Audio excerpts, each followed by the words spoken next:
যেন কিছু ফুল ফোটে না, তারা একটা ঋতুকে, একটা অনুভূতিকে জাগিয়ে তোলে।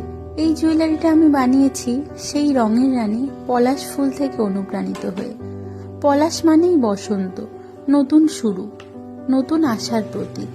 তার আগুনে লাল রং যেন বলে, জীবন যতই মলিন হোক, রং হারিও না।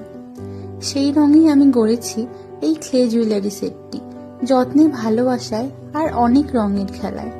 লাল, হলুদ, নীল আর কালো এই রঙগুলি মিশে যেন নিজের মতো একটা গল্প বলছে, একদম পলাশ ফুলের মতোই সাহসী আর সুন্দর।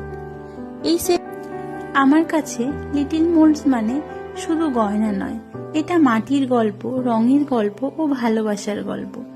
যদি তোমাদের ভালো লাগে তাহলে লাইক, কমেন্ট ও শেয়ার করে দিও, আর সাবস্ক্রাইব করে পাশে থেকো লিটিল মোল্ডস এর সাথে, যেখানে প্রতিটি সৃষ্টি হয় ভালোবাসা দিয়ে।